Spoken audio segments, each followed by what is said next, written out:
kill you!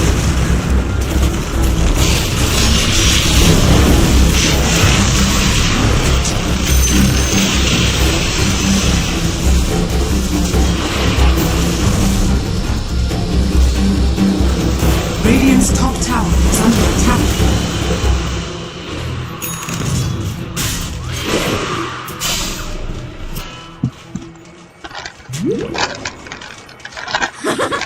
This pleases me to no end. Radiant's top tower is under attack. Radiant's top tower has fallen.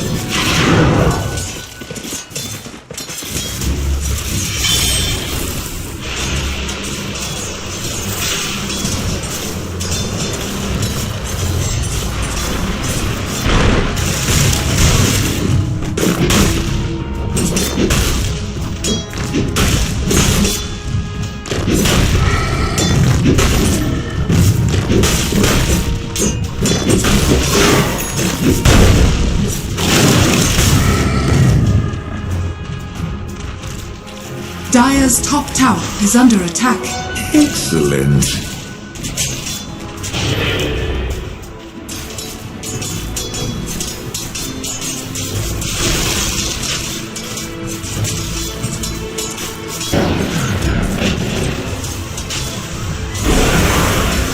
Radiant's bottom tower is under attack.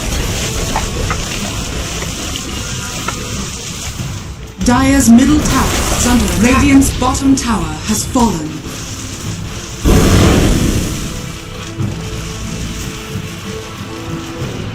Dire are scanning.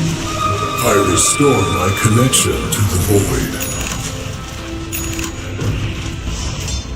Radiant's bottom tower is under attack.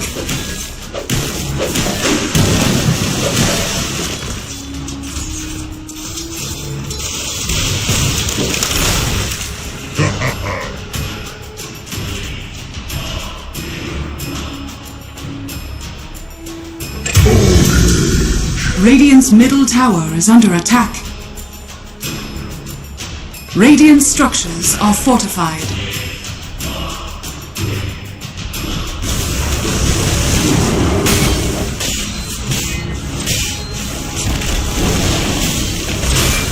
Radiant's middle tower is under attack.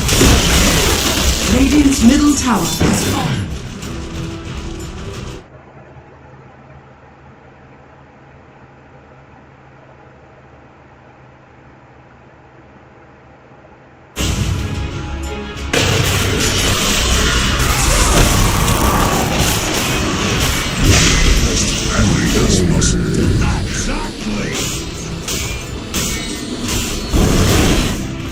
Dire's bottom tower is under attack.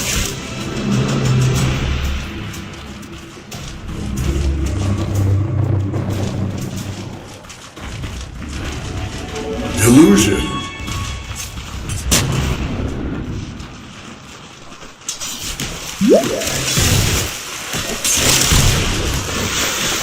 Dire's middle tower is under attack.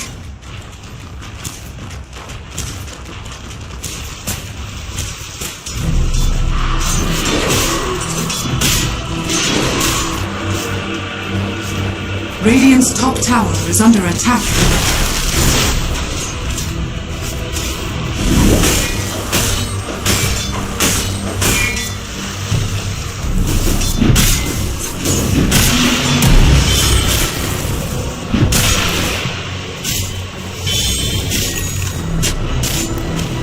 Dire are scanning.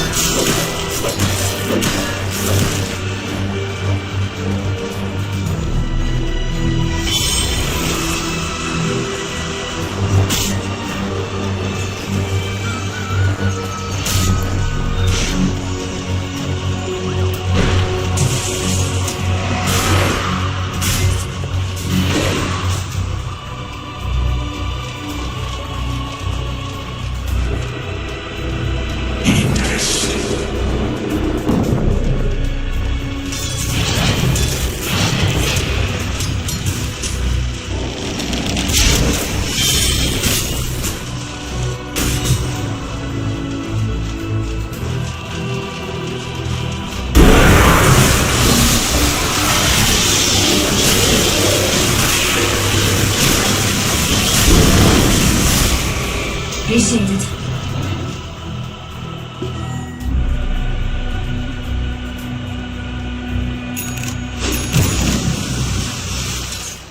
Radiant are scanning.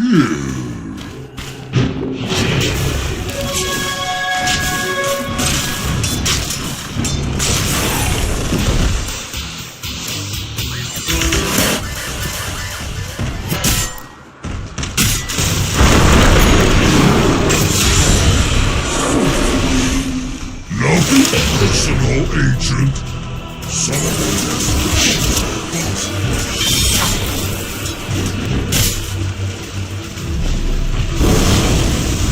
Dire's middle tower is under attack. Radiant's bottom tower is under attack. Dire's structures are fortified.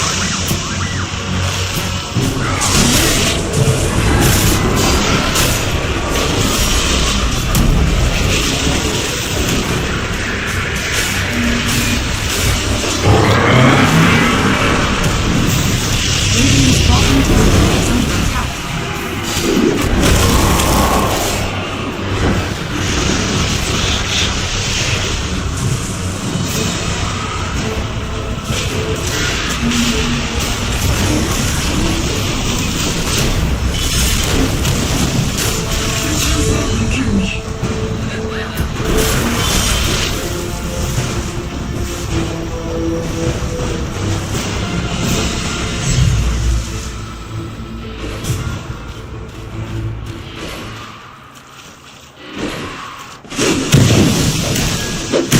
Acts like this very much.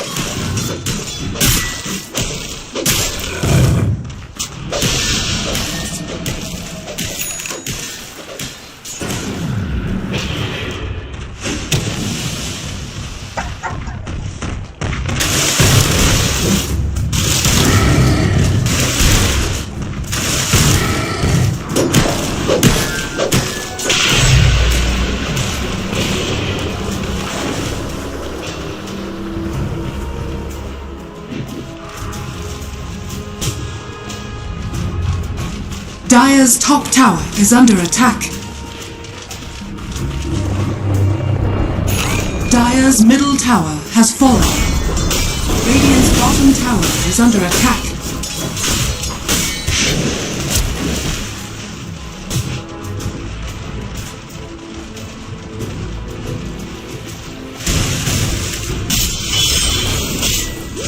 Dire's top tower is under attack.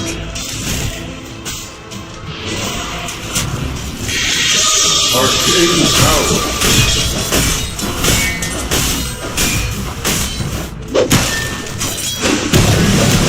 Radiant's bottom tower is under attack.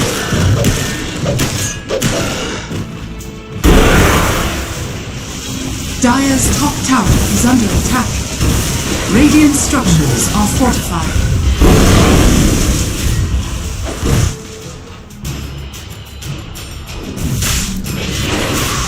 Radiant's bottom tower is under attack. Dire's top tower is under attack. Radiant's bottom tower has fallen. Radiant's middle tower is under attack.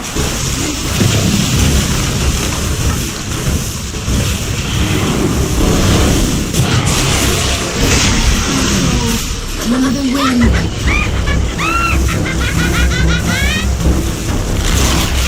Radiant's middle tower has fallen.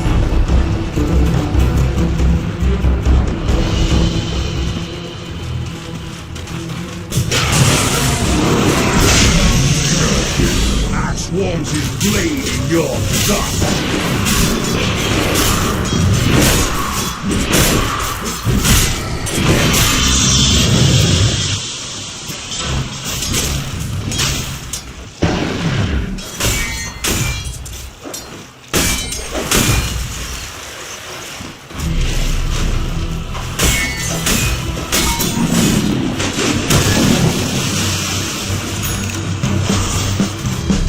Radiant are scanning.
Radiant are scanning. Roshan has fallen to the tower.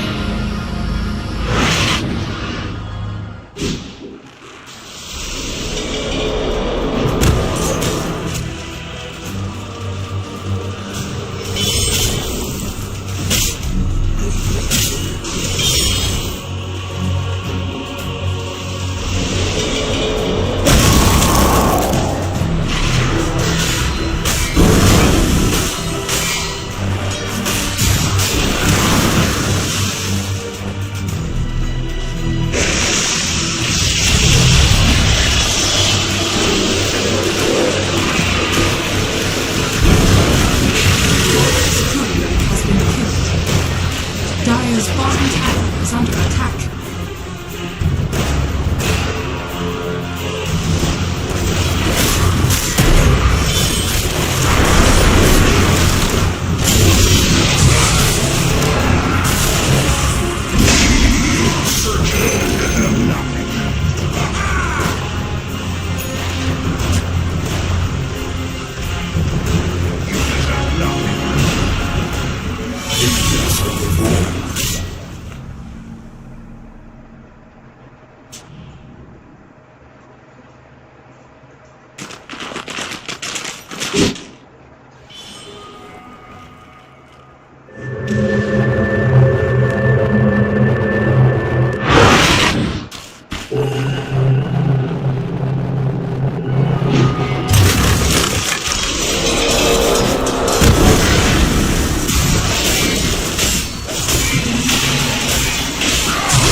Radiant's top tower is under attack.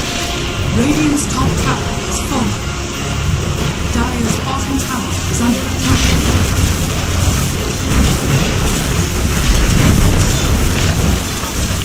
Radiant structures are fortified. Dire's bottom tower is under attack. Radiant's top tower has fallen. Radiant's top barracks are under attack.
Haste!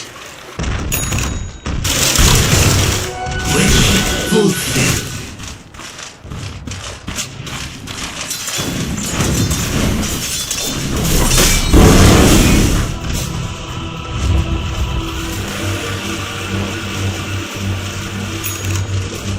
Dire are scanning. Radiant are scanning.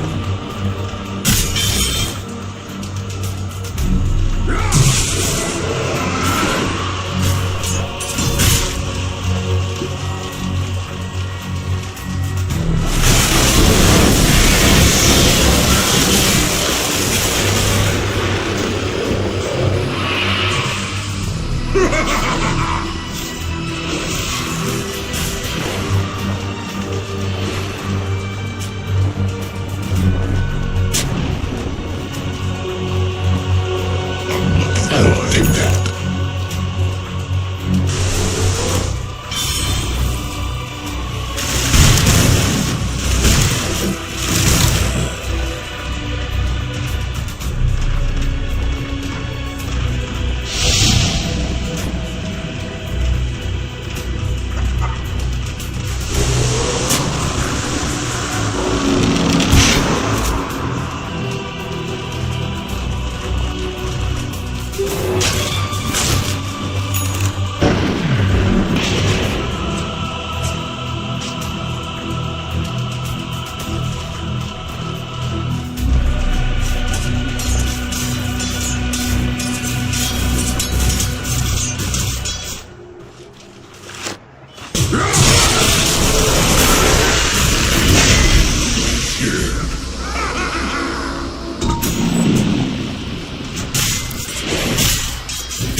Radiant's middle tower has fallen.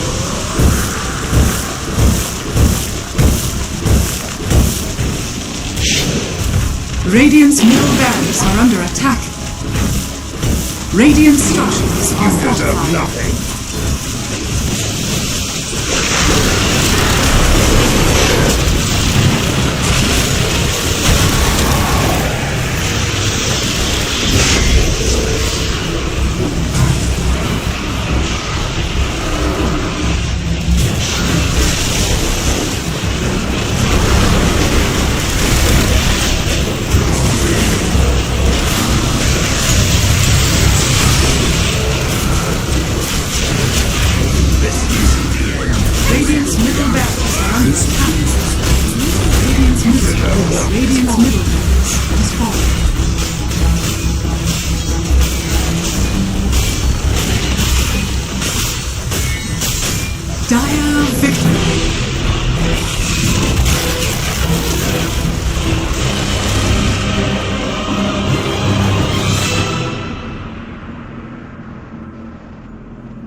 team ban.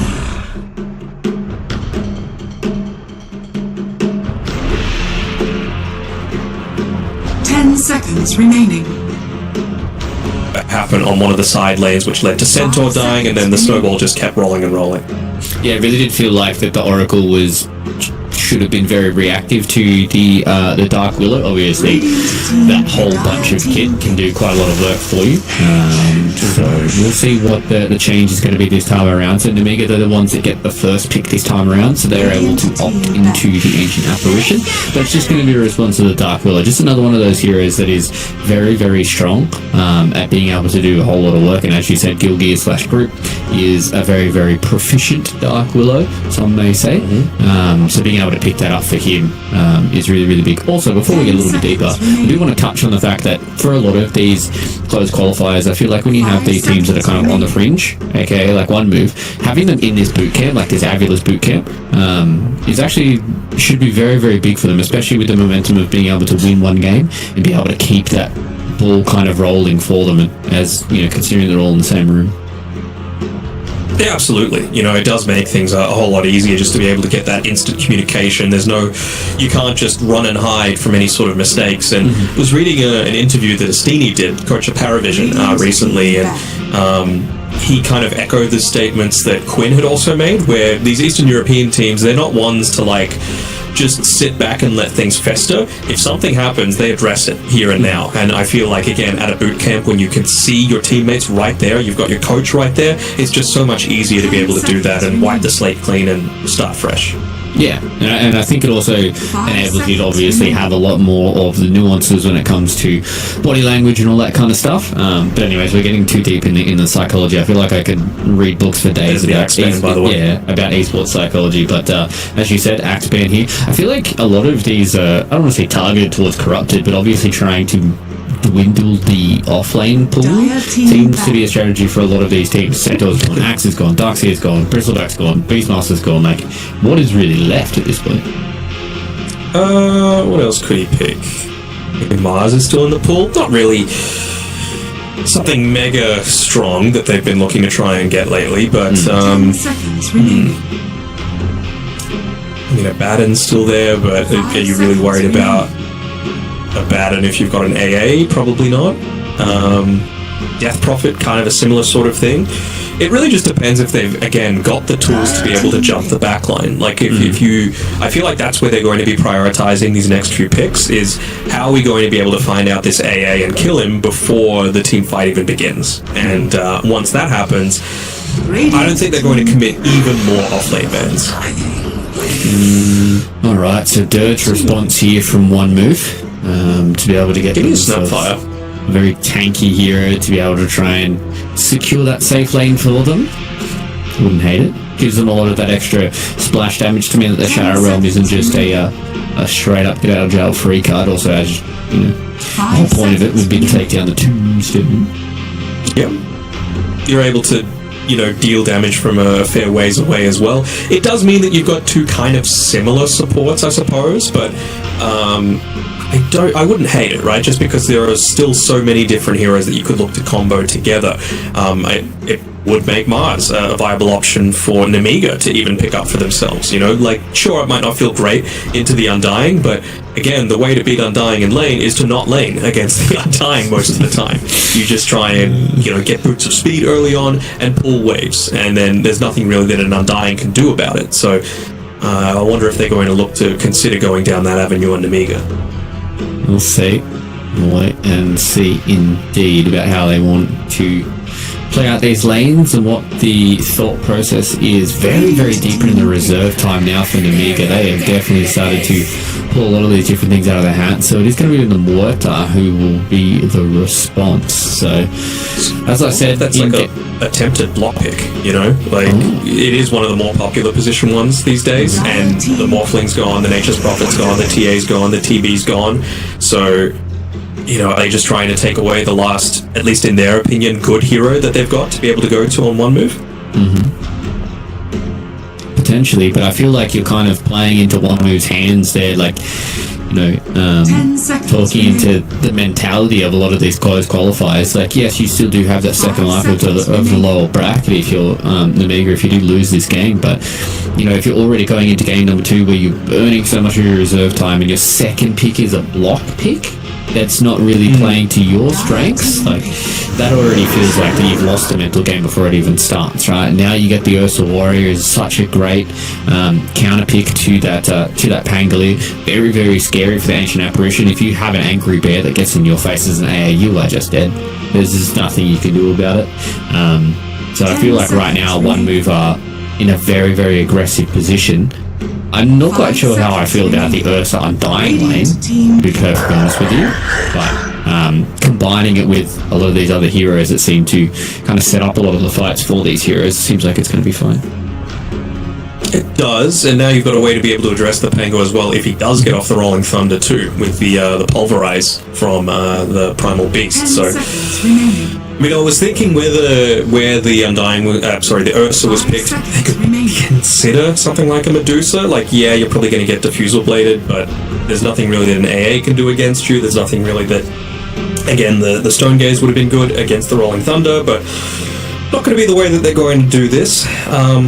Are they going to have damage issues on Namiga is, again, my question. Like, yeah, this Muerta could be a position 4 still. It's being picked as a pos 1 a little bit more frequently these days. But it seems like that might be the case, and you talk about ways to be able to quickly burst down the backline.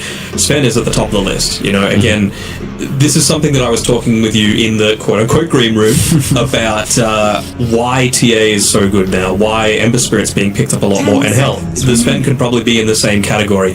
Gossamer Cake does not exist anymore, so it feels like that is a huge buff for all of these heroes that just dish out that frequent damage either at the very start of a team fight or every 5-6 or so seconds. Yeah.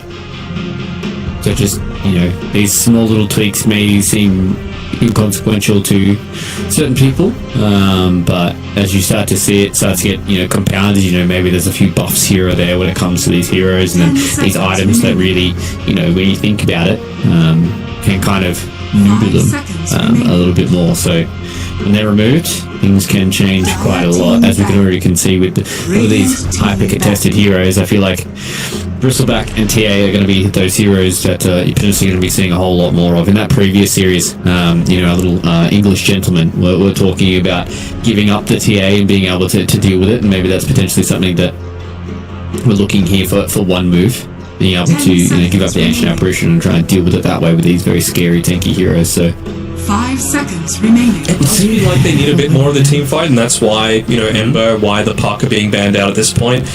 Feels like it wouldn't be a terrible laser game, but again, it doesn't really offer that much in the form of team fight, and this does. Another way to be able to jump in onto the back lines. The Primal Beast can still be played as an effective mid though, and I feel like he'll have a pretty decent time. Again, the Pango is going to be useful to be able to just get away from Ursa, not really be too vulnerable there. Choose your hero. There's going to be a Bat Rider coming through last. Okay, so is this a mid bat? Looks like it is. Okay, alright.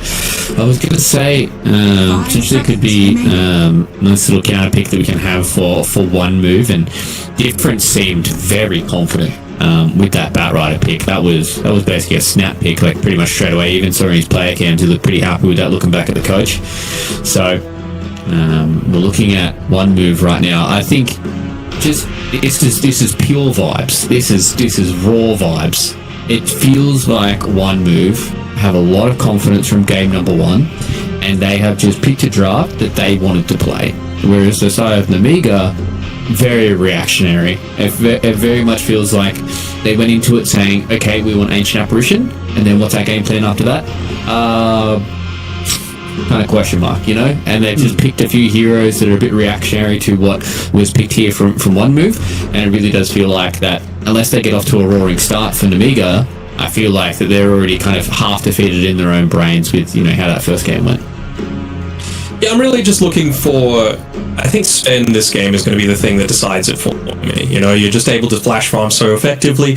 All these heroes, and it surprises me that it took people so long to be able to figure out. If you've got an inbuilt farming mechanism, you're just great. It's kind of why I'm surprised that we haven't seen a little more of the Magnus so far in these qualifiers, just because you can go either route. You can either go the Eternal Power facet and just have that for yourself, or you can go the Shockwave build and perhaps be a little bit more involved in team fights without having to give up all of your farming potential. So something like a Sven, where all you really need is a few stacks, you're going to use the first few God Strengths just to be able to farm up that little bit more effectively, and then once you do join these team fights, either through an Aghanim Scepter or through a Blink Dagger, you're able to, get off on the right mark, be able to find that quick burst kill, because you know they've got the follow-up there in the form of Pango, Void Spirit, and I'd say that's probably about it. The Muerta, sure, might be able to contribute with a dead shot or something like that, but I'm not expecting this to be, an AA, kind of like what we saw last game, right? Axe Blink Call into AA Blast makes sense.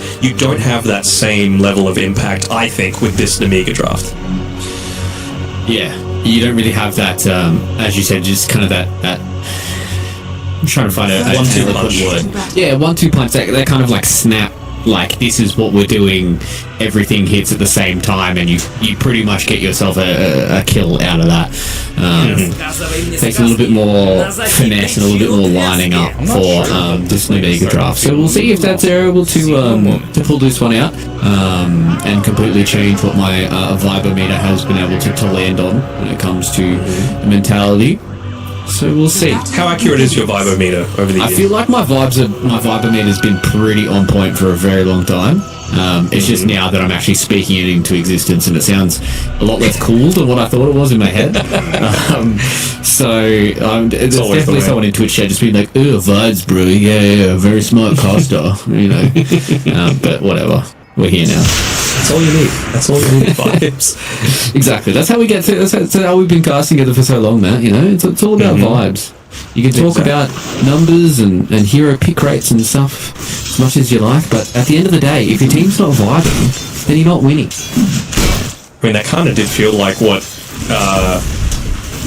TI 8-9 OG was pretty heavily around vibes, to be honest. Exactly. It's just sometimes you just feel a pick, and we've seen it in multiple of the the true sites and stuff like that. Some player just says, you know what, I'm vibing this hero. I haven't seen it in 2 years because it's been Garbo, but I'm vibing it. And sometimes that's all you need. So maybe that's what one move are relying on here is raw vibes, because it seems like they've picked a lot of heroes that they're very, very confident with, and I'm not saying that Namiga haven't, but like another Grandmaster tier hero here for Corrupted, it seems like... I was just about to say that, like another Grandmaster hero. It went straight into this Batrider, like it seemed like something that he wanted to play, and then the Void Spirit really just kind of pushed him in that direction. He was very happy about it, so... I mean, it's just so obnoxious to have to play against a Batrider as a melee hero as well, right? It's kind of pretty similar to what happened last game, right? Like, Young G, he was on the giving end of the ruining of the Void Spirit's lane, but he's not going to have as easy a time this time around for sure. The Vibe Ruiner was Young G last time, or BB. Copping a lick, and once again, it's the first black hero in the top lane, so nice little start once again here for Cogus 9. He's Access Vampire, so BB not putting the smackdown on that you would hope from a Dirge, and this is kind of what I talked about in the draft, right, where it felt like, Undying Ursulane. I mean, on paper it seems kind of scary, but it seems like the Amiga have two very good heroes against this Undying to kind of just kite him around a little bit. Vulnerable to the same stuff, basically, right? Yeah. Like, you're going to be able to interrupt this pull. Looks like they probably will. Never mind, range creep. Going to get caught out here, but not the worst. Or Excess Vampire. Away from there. Wondering when they are going to be able to drop that tombstone as well. Again, I would imagine that it's going to be some movement speed coming out pretty shortly for Vampire, because again, he just wants to be able to bully these melee heroes as much as possible. Of course, get away from the tombstone as well. Able to walk in and out, go back and forth. And also with this as well, Eyesight's just not able to put the snap down. We missed the blood grenade. It's just not close enough, so we're going to be able to deal with this. And I'm actually calling as well to be able to go down here on BB. There's a lot of those stick charges though, so able to get the free kill here. And Pango. Ooh, I imagine if that dead shot hit, BB probably could have been going down once again. But yeah, it's just it kind of snowball effect, right? The fact that XX Vampire is able to deal so well with BB means that the Undying can't pressure out Covus 9, and that means that Eyesight isn't able to get this early level lead to be able to bully out the Pango by himself, and it's kind of a snowball effect. So looking very similar to game number 1 here, Matt, where it feels like the early couple of stages have been going very, very well for the side here of Namiga. Oh, that's a nice potential there to be able to bring BB back into the clutch of Covus 9. This is Vampire. He's getting some nice. He's getting some nice double decays, but the thing is, like, you need to be getting a lot more out of this than what he has been, right? Like, you're an Undying, you need to be constantly buying your regen for yourself, and if you're not getting kills, you're not exactly farming, right? Ursa needs to be the one picking up 99% of that farm, so I feel like eventually they're just going to run out of juice for him to be able to play around. So the fact that they're not really getting too much of anything is such a big downside for one move on this top side of the map. Especially now that Covus 9 has Bracer plus Boots and a full Magic Wand. Like, Pango's pretty happy with how this lane is going. I know we're focusing quite a lot on top lane, but I feel like that is probably a pretty volatile space for them to be able to play around with. You know, looking at mid lane, Young G versus, you know, difference. Batrider's going to do Batrider things. Young G's actually doing relatively well. 21 and 8 up against the 18 and 7, so he's actually ahead when it comes to levels. So Young G's doing a very, very good job. Corrupted's like 300 net worth ahead of Sven, and he's getting a lot of this XP solo. So, and just one of these things where they were able to manipulate the lanes so that he's able to get a lot of these levels for himself. And Ilgir is not going to allow Bashka to be able to get a lot of this completely uncontested. He's going to be annoying. He's going to try and maybe drag the creep wave away, force a little bit of this damage into the tower, and that's exactly why they go for this move now, because you're going to need to make a decision. You try and lift, you try and fight, you try and go for the tower defense. I'd end up just not dying, but not getting too much out of that at all. Yeah, just with that a little bit of extra move speed from Warcry just meant that Bashka was just slightly further away from Corrupted than we really wanted, especially with the 2 levels in the Storm Bolt. And we're going to TP down here from Monodrama, so Grip's going to be able to at least get the brand on Maze here. Does miss out on the Blood Grenade. We want to see if they can try and get back on top of Bashka. A few more auto attacks, they get it done. Grip finishes it off, or guilty. Some may know him. Corrupted. Yeah, ended up feeding him over a healing salve as well, by the way. Activates the Marsh Mage. Okay, able to get away. Yeah, he didn't actually have the mana for the trample there, so nicely done by Grip to be able to feed him over that first healing Lotus, and ends up picking up the second one as well. So that's again a really solid offlane duo coming out here from Grip and Corrupted. I mean, even it really feels like Vaja previously as well, so he's changing his name up. Up the top side, maybe TP out. Ooh, no, TP is too strong. What I was going to say is that it really feels like that's kind of going to be the strong point here for one move. Is their offlane? Really feels like that they can give Corrupted a Vaja down here. By the way, they're really looking to try and contest this Wisdom Rune. But I don't know, can you afford to have all 3 down here, considering Pango just died and he died with TP there available? So he's not going to be able to get back quickly enough. Yep. They want this tower. They want this Wisdom Fountain. Corrupted is very tanky though. 1300 HP.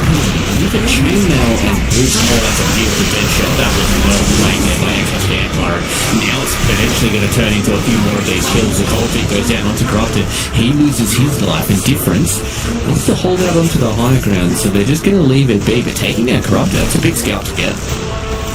It is, and I'm not sure if they necessarily needed to do it, right? Like, they've got this whole hold on. Someone else is going to die. Gilgir ends up falling down. Will they be able to get a trade for it? He does not have the stick.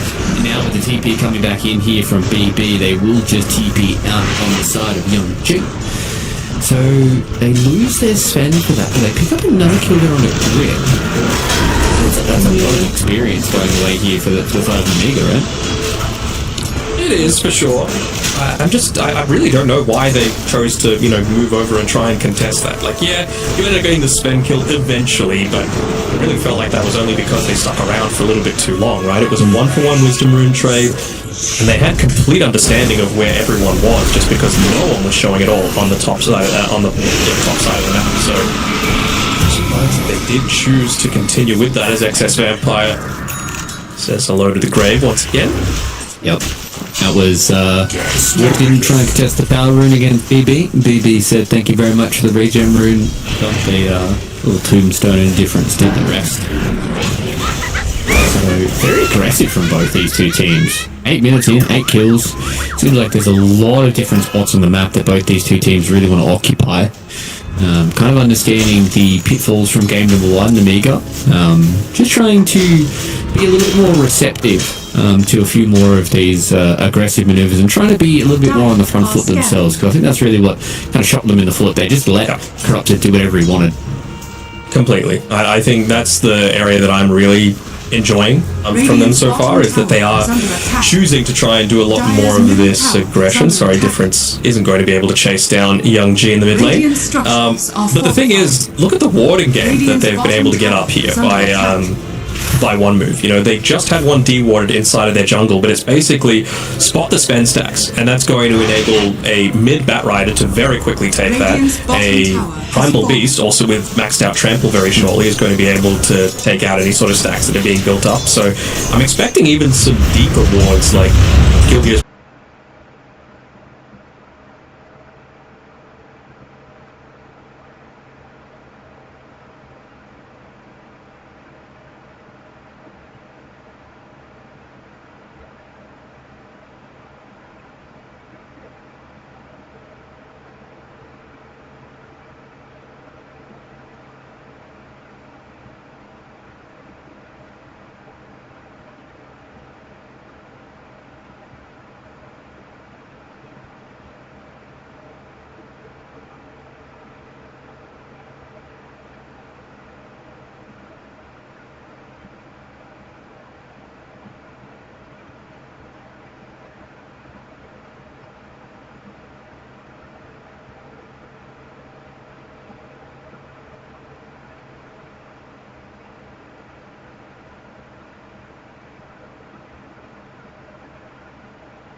Right, so Tombstone being dropped, TP's being used, but not really getting too much out of it on one move, except just keeping that tower available for themselves. So I wonder if they're just going to back up, get this this Wisdom Rune at the 14-minute mark, and then look to engage again onto that Tier 1 tower up top, because you don't want to give Eyesight, again, just unopposed farm on this top side of the map. He's shown how quickly he's able to make an impact if you give it to him.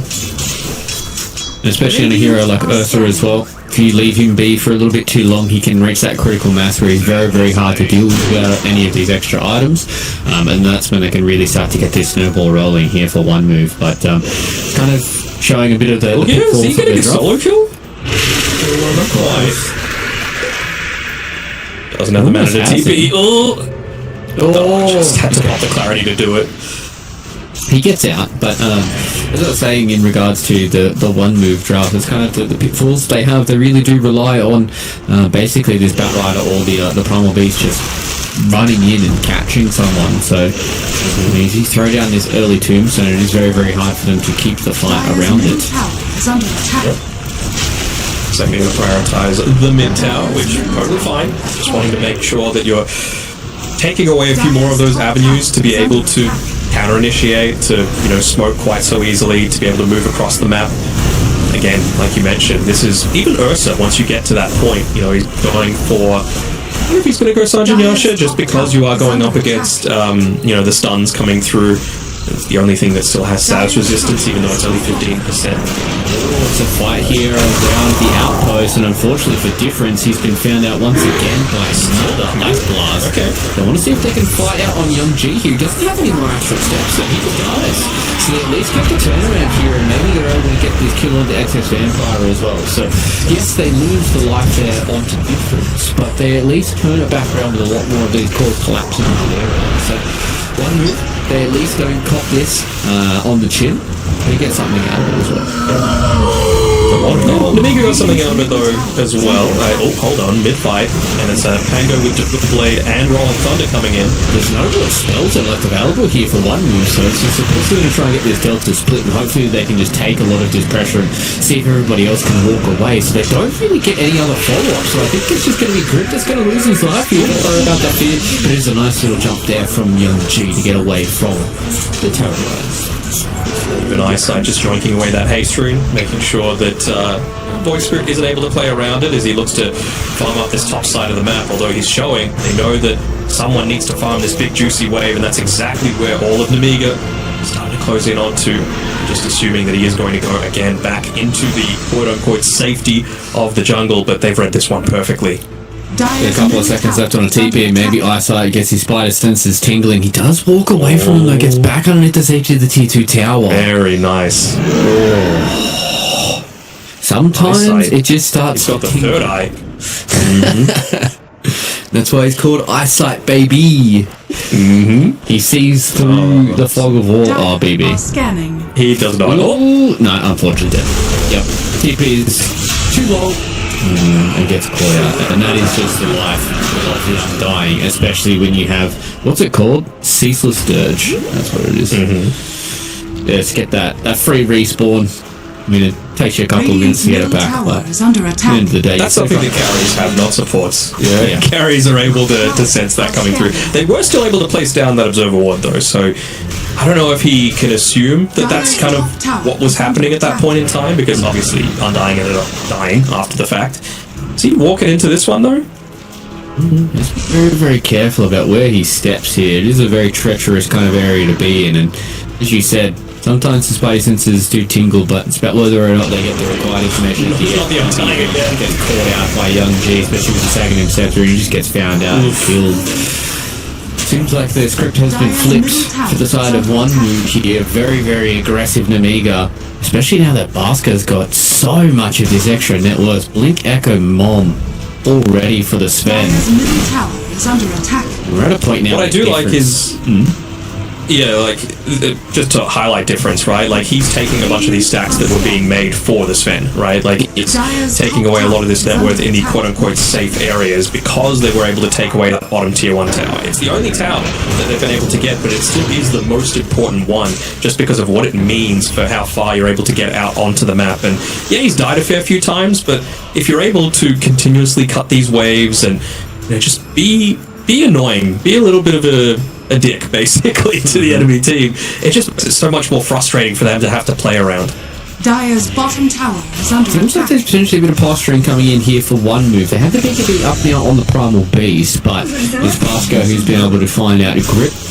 Blink Gold Strength, Mask of Madness. So see you later to that small little Dark Willow, but the rest of this smoke move hasn't been able to find anybody just yet, except for the sacrificial line that is big. Corrupted is around, but with no extra damage, there's no real way for them to try and get this fight going. It looks like for the side of Difference as well as Eyesight, they do not want to have a fight like this at all. Corrupted, you did not just walk into that area. With the AA Ice Blast, he loses his first use of his PKB as well. Yeah, not the way that you want to do it. You can afford to give up a support every now and then if it does mean the rest of your cores are farming, but that has not been the case at all. They're even still continuing to push in this mid lane, right? Just letting the creeps do the work for them. And with the way that they've been dying previously, just look at where Grip is standing on the right-hand side. He wants to be farming this, but he's like, I ain't stepping out there. I don't want to go anywhere close to these creep waves because everyone's just dying the second they show themselves. Yep. He pushed up towards that top lane just a moment ago, and Sven decided to God Strength to kill him. So it is just at the point now where if you're one move, you really need to try and get some semblance of map control back, because Namiga is at the point 20 minutes. Tormentor time for them. They can even potentially look towards a Roche with how large Bashka is right now. Very, very close to finishing off that BKB, and at that point, like, what are you really looking at to try and deal with this Sven? Doesn't look like the Ursa's going to be at the point where he's scary enough to fight him. Yes, you can lock him down with the Pulverize and the BKB, but like, do you have any damage to do anything? Like, not really. They're getting into the Roche pit and trying to take it away before it gets to that stage, though, although Ice Blast actually picked up with the shot. Oh, it does so much work, and they just astral step in. Young G hits him with the Resonant Pulse as well. They're looking for the Ursa. He wants to TP away. Bashka doesn't get any of these extra hits, so the Ursa's not side to the AA Ice Blast. They all take down Young G. The takedown curve is not out of that rolling front of the Difference. He's stuck on top of the high ground. Bashka's been able to find him and take him down as well. Now all they are doing is trying to walk away from the Mega. They do at least get the charge away, so the Onslaught will be able to at least get the Primal Beast far enough away from the Sven, who just copped the cross crown, and Group is going to stand there and take the L for his buddy. That, again, is just a interesting Roche potential that unfortunately turned into an absolute disaster.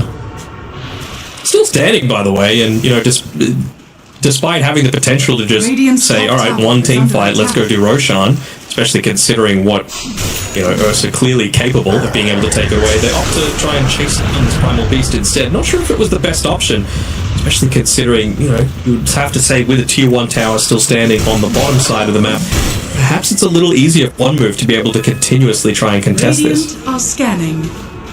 I mean, that mid-air grab of the Rolling Thunder was really cool. Sometimes they oop and slam dunked him.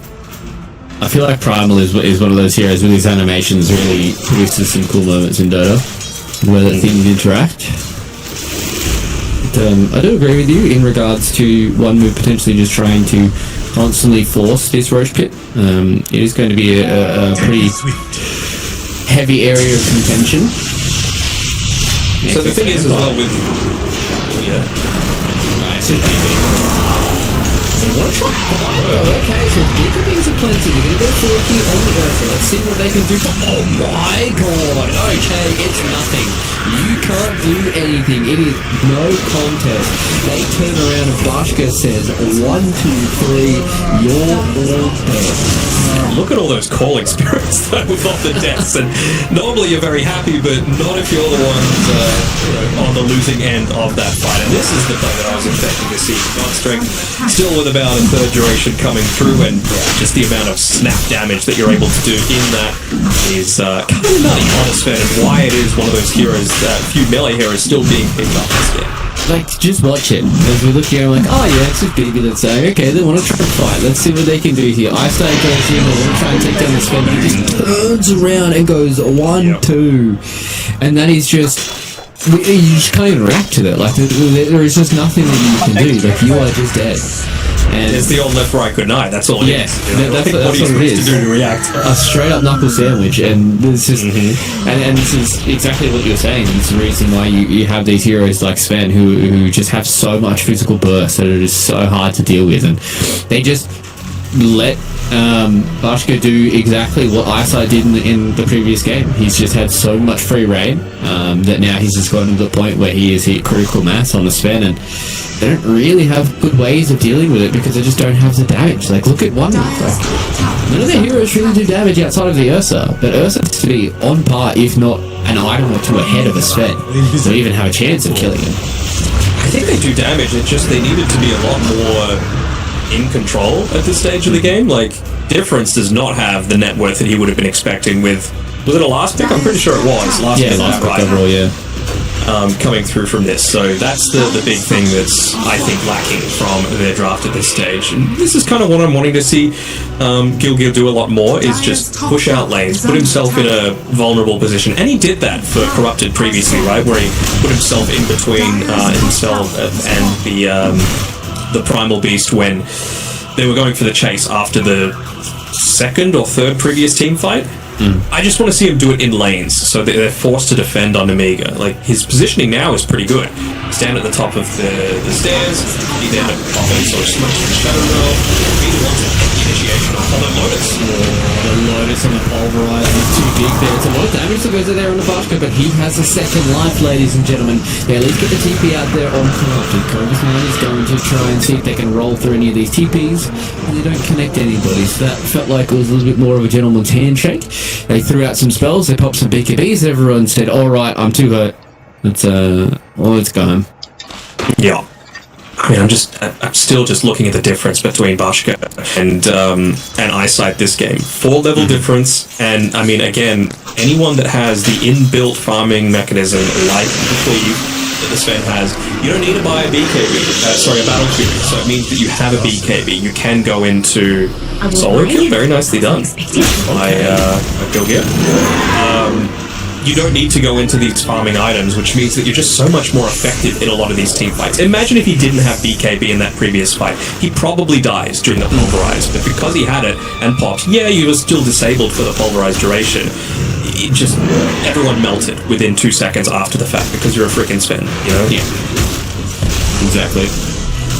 Being able to use all of this free space with that extra farming mechanism just means that players like Difference, who are supposed to be ahead, unfortunately just keep copying it like this. And I think, obviously if he had his time over again, he probably wouldn't have gone for this early Dragonets, but the prior committal after such a good start to the lane.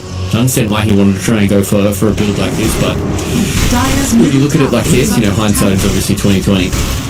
Even just going for the BKB, right? Like, what if instead he went the Blink Dagger? Not to initiate, but just so that he could not only take away some of the Sven's stacked camps, but be able to go into the lane, cut the wave, and then blink away so that you're not just giving up your life to an eventual gank. Because you know the gank is coming, right? Especially now that Sven has the Blink Dagger.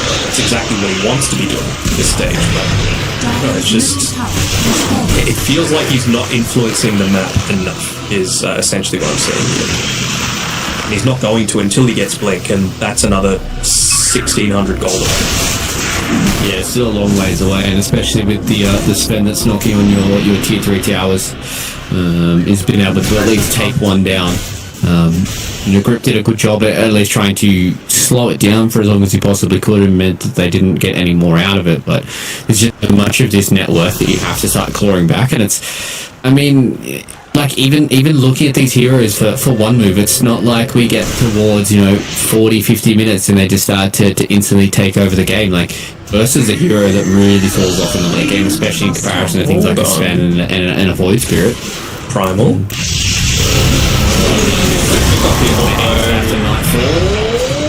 He's going to see if he can try and get a kill first. He's going to TP away. He gets it done, gets out as well. So, Corrupted.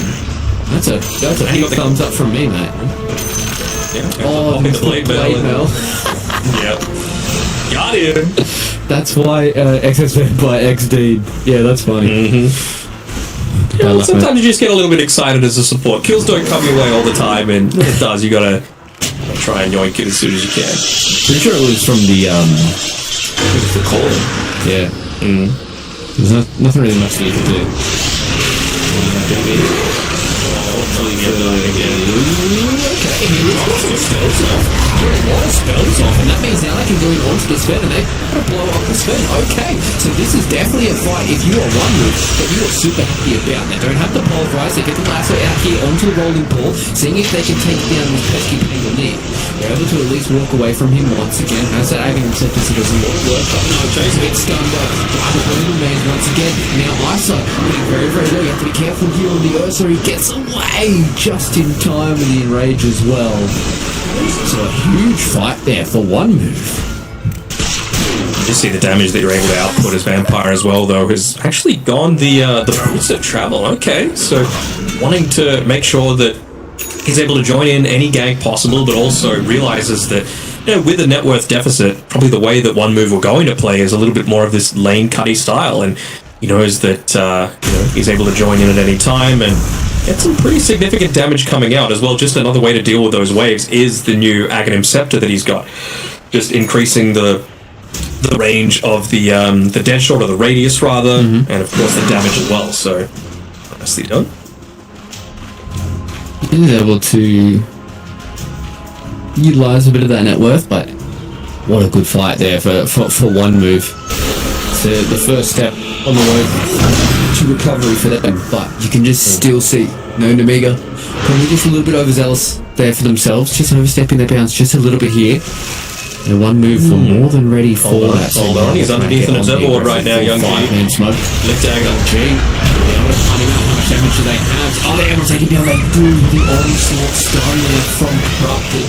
Once again showing how strong he is. But now, Mashka goes in with the block check. They're going to try and see if they get this fight by the massive battle. Do they have the damage to try and take him? But they're going. He's also low. They're finally going to get big wearing out. He's getting low. He has the barrier coming into the Communicate. So this one's going to be okay. And once again, we're seeing so much damage going on to difference. Unfortunately for Grip loses his life to Line. Was a buyback out of Young G though to be able to get that kill there on the difference. So a lot of resources expended for both these teams. I'd say it's worth it though to keep the Sven alive, to keep that the snowball going for him, and you did get the turnaround kill onto the Bat Rider as well. So in terms of, mid laner for mid laner, it's pretty big value. The one thing it is going to do is going to set Young G a fair ways back towards this nullifier purchase. And as soon as I see an Ursa, that's really the item that I'm looking for the majority of the time, just because it really does hinder the amount of damage that he's able to do when you're just dispelling off the overpower. Especially considering the BKB is already down to 7 seconds. So once that's 6, you really do start to affect his effectiveness, for lack of a better term, in a lot of these team fights. Exactly. It really does rely on those overpower hits as well, especially as he starts getting higher and higher up in that talent tree as well. Being able to get those extra attacks is very, very important. The Alpine Ursa set that he's wearing, by the way. The golden version. It's not the original Alpine Ursa. That is actually the exact same, pretty much the exact same. I was going to say transmog. I'm so wow coded, it's crazy. The exact same set that my Ursa's wearing, except I have the little baby cub. He's very good. What's his name again? I don't know. It's a good question. I'll check that for you while you talk about Dota. Not knowing your children, honestly. Hold on smoke action. You got about 10 seconds, just letting you know. Alright, I've got multiple monitors up. We're good. We're locked in. What's his name? Dipper. Dipper the Destroyer. Big Dipper. little Dipper the Destroyer here. Hold on. Alright, so... What do we got? The high ground has been right taken now. though. Anakin, no! He walks in though. Generally at least try and get a few more of these spells off. Doesn't get down the tombstone though. That's the problem for him. You go in directly on the backline, trying to go on the Coda Zone. Gets shrouded up by the Lumicates, so that means that they can't get the damage they finally get done. Goes wants to try and take down the Sven. Turn back around with the gold streak. Eyesight takes him down. So they take 2 big cores here for the side of one move. They get away from the ancient apparition block, but Eyesight loses his life after that essence ring. Seeing if he can take down Young G here on the backlines as well. They catch him out there with the primal beast, and the damage is done in one move. Only have one remaining member of the Namiga to take it on, and they will eventually get it from Corrupted. It cost them an Ursa. In the end, it was a price they were willing to pay. I'm just, again, looking at the damage all throughout. 2 uses of the Shiva's Guard, 2 uses of the Trample, and once again, the perfect Pulverize coming through. He finishes that on basically 0 mana as well. He's also going to get a completed Aghanim Scepter for his troubles, so just more of that damage that's going to be coming out. Break, not amazing for any of these big team fights, but it is still just going to be such a useful tool to be able to have to disable Blink Daggers, for example.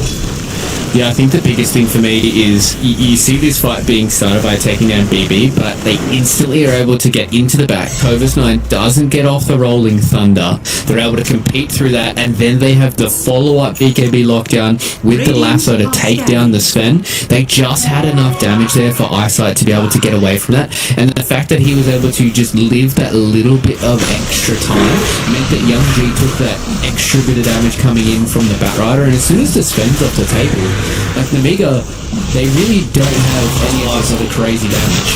I've been able to find out a couple more here on the Roche Pit.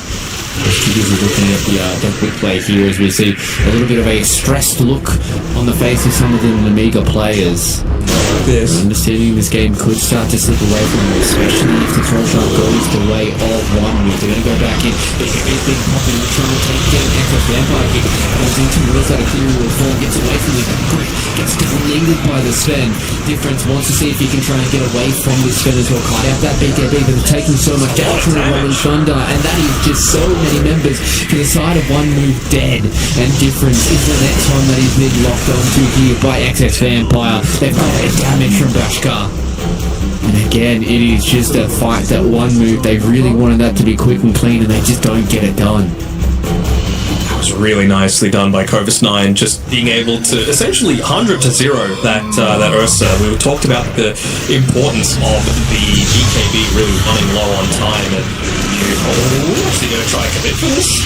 He has no BKB, so no trick flash that is up and available. They have no buybacks either, so we're going to see if they can try and draw this out for as long as they can. They've got him out of the pit. They've got no HP left. Kovas 9 is the only one that's going to go back in. They take down Riptop. With that Corrupted, very, very hard kill to try and get here. They do a lot of work in trying to cut out this Palmer boost, but it's very hard for him to try and get away here. But the Sven is able to walk in and take down the Palmer.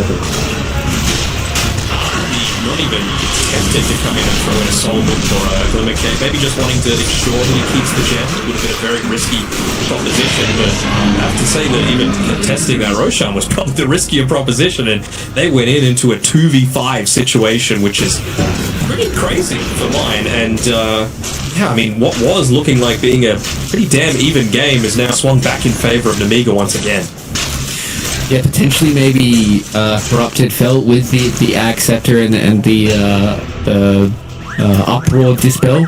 He had enough tools in his arsenal to try and get away from a lot of the members of Namiga. I guess, if it's only really the Sven that he has to worry about for stuns, that he potentially has a way of getting out. But as you said, risky proposition for the side of one move there. I would have loved that if there was potential for a buyback from the Ursa or even the Batrider, because they were all so low from that fight. But lost a little bit more, lost the Roshan as well, and you can just see that this game is, again, starting to swing back in the favour of Namiga, but it just seems like a lot of these fights, Matt, are determined by how these initial first couple of seconds go.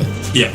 Absolutely. It really does feel that way. And the big thing for mine as well is that I like this. If you're dying 3-4 times in a row without too much impact like Young G was, he should just buy the Helm of Iron Will. You're going for the Nullifier. Just that little bit of extra survivability is probably going to do a lot to be able to just keep yourself survivable in a lot of these team fights, and means that you're not losing as much unreliable gold as well. And as a result of that, they've won the past couple. He's only 75 gold away from finishing the Nullifier, and I'm honestly a little surprised that no one on Namiga has gone for a Mage Slayer. Seems pretty damn good this game, considering some of the heroes that you're going up against and the fact that these BKBs are running pretty damn low. I think they're all down to minimum duration on all 3 cores.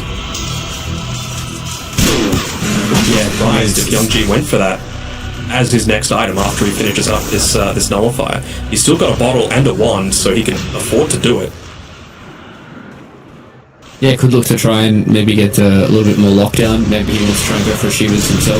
Potentially could be going towards something along the lines of the so maybe the Lincolns will be very, very strong this time around. So it's going to be the big TP out here from Corrupted. Didn't get the bash either on the Pango, despite swashbuckle, Ags with the shield crash. So getting a little bit lucky there, but I'd have to say Corrupted's probably made his own luck through the majority of this game. He's still 10, 3, and 7, so playing a phenomenal one once again. He's definitely been a standout for me across this series. The last couple of these fights have been either won or lost on the back of his initiations. So we'll see how these next couple of fights are going to go. So pretty much everything is up and roaring here for Eyesight. He's got Ags as well as the Shard, so he's got a whole lot of uptime when it comes to that Enrage. Now looking towards... Have they seen Young G? I think this might be the first time he's actually gone out onto the lane, because you've still got a Ghost Scepter being queued up by Grip, which totally understandable, but against a Nullifier, I'm not sure if it's the best option. I suppose he's still got the Shadow Realm to keep himself safe, and you only really need like a split second of the Yule Scepter to be able to purge off the silence. That's perfect for stuff as well. I'm wondering if that was a bait or if that was just, Grip situating himself in a position to try and bait out something. They're going to see what they can do here with Buster on the front lines. Again, it's the second life of it. So be very, very careful. Eyesight goes in. Doesn't have a good way of getting out of this. That's a nice little stun that comes in there though from Grip.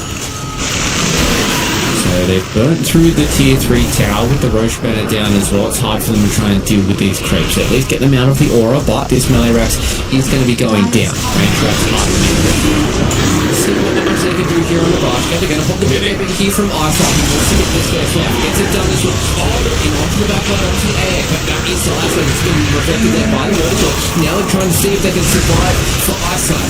Zelda is getting himself away from this Sven, but look at the damage he does. He cleans through everybody. And now it's all on the back of Corrupted the difference.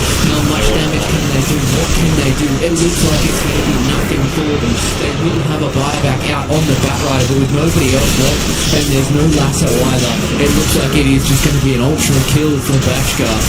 And potentially a game 2 going the way of Amiga. We could be going the stretch for our first series of the night here, Denog.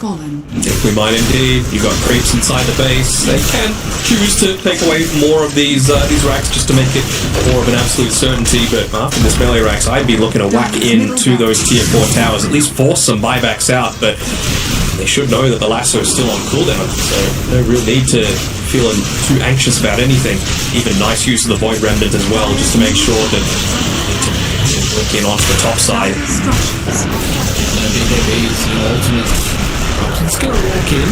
Let's have to refresher rolls, so they have to be very, very careful for gear. He goes into the onslaught gear, he's going to pop the refresher, does have a big hit in the Shivas. Let's see how much they can get out of them as well.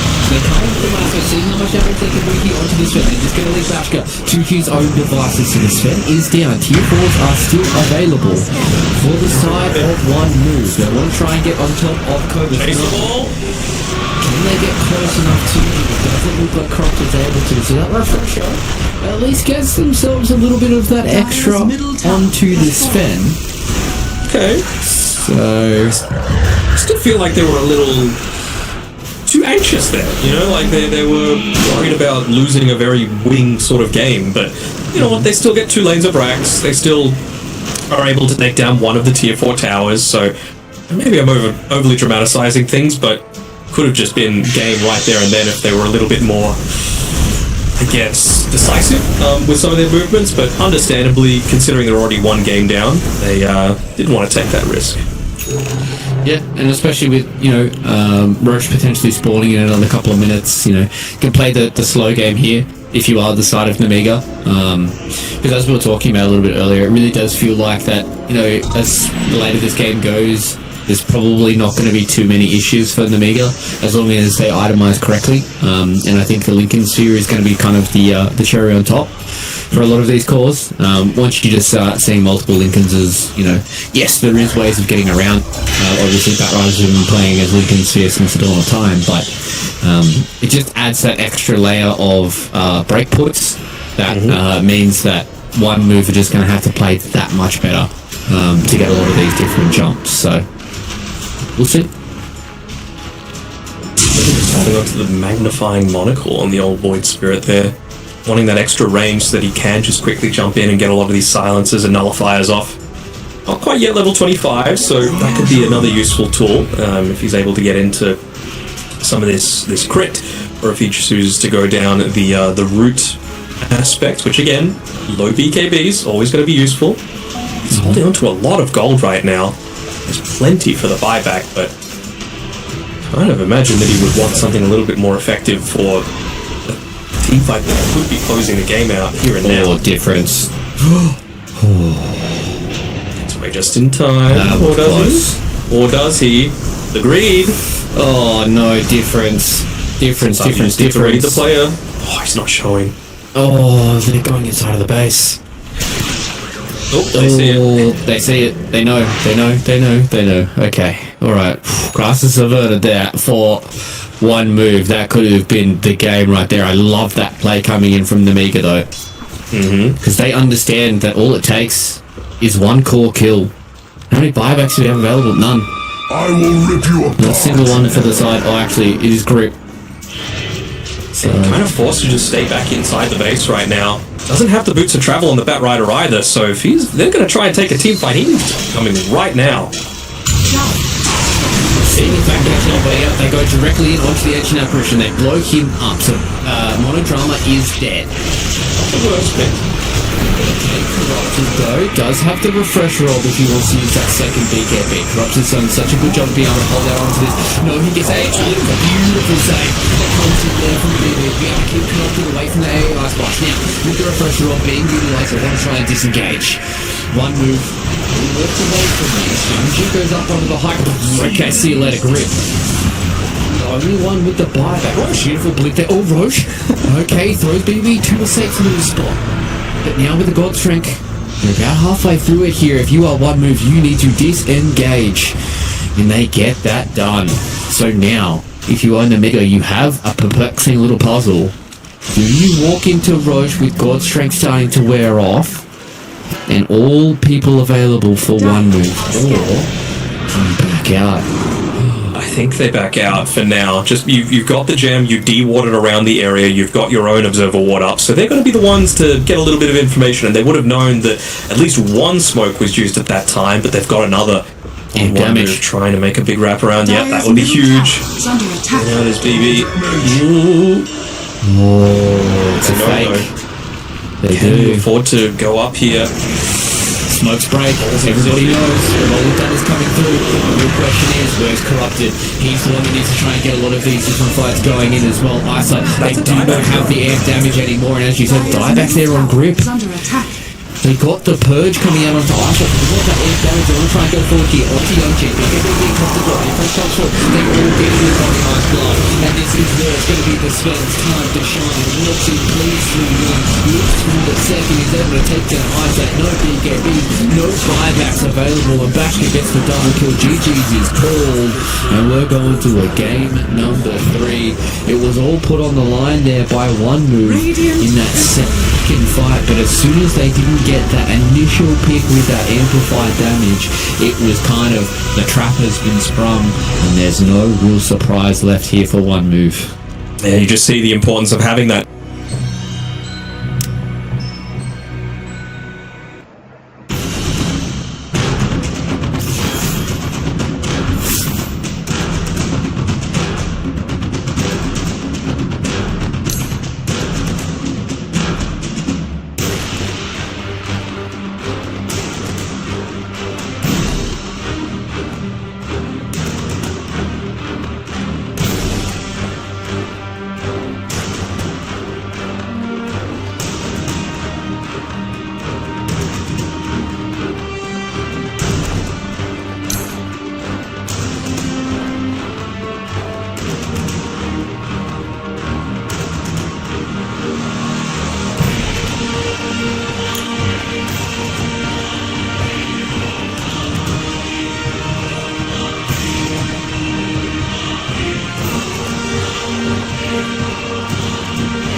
It's like how are you going to try and play around Jakiro? You know, you don't really want to have to do that for a position 5, but might just have to be the case. Yeah, that's the sad part. When you see some of these drafts really kind of eventuate, it's something that you just don't think about when you look at some of these heroes and you're picking the heroes and you just get to this point and you're like, oh, they actually don't really have a good way of taking towers. It's really mainly just a Jakiro. So see if they can try and alleviate a bit of that pressure with their final pick here. But I do agree with you kind of wholeheartedly when it comes to Dragonite being a great response. Really, it just kind of has put them in a very strong position. They can kind of rally behind their DK, push into these towers. Centaur's able to get that counter initiation. Nature's Prophet can be Nature's Prophet, but Omega as well. Again, some other aggressive heroes. Don't hate the lifesteal event. I'm trying to see, like, is there any hero for one move where they can still keep this DK as flex for mid and position 1? Just because I feel like the puck is still a reasonable option for themselves, even just with some of these ban outs that are coming through. You know, you don't really want to play against an Ember Spirit as a puck. It feels very frustrating. I mean, Kunkka probably was one, but one move would ban that out for themselves. Razor, kind of neither here nor there. Necro, it's too much magic damage that you're going up against, plus an axe, so probably don't want to be going down that route. Really kind of stuck as to what one move might choose for this last pick overall. Like, I just keep thinking, you know, what's some percent damage that's pretty tanky against magic that... I mean, is it a Huskar game? But I don't know if you want a Huskar without knowing what you're laning into, you know? Then you might just get Monkey King, for example. Or Sniper, or something like that. Yeah, one of these very hard to deal with counter picks. And I think that kind of may lean us towards what that pick could be, depending on this ban here from one move. Got a lot of time to think about this in the next pick. So we'll see what they want to get rid of here. Okay, yeah, okay. I was going to say, I think Monkey Ban is probably their safest ban here because they feel like they're covered with the puck pick.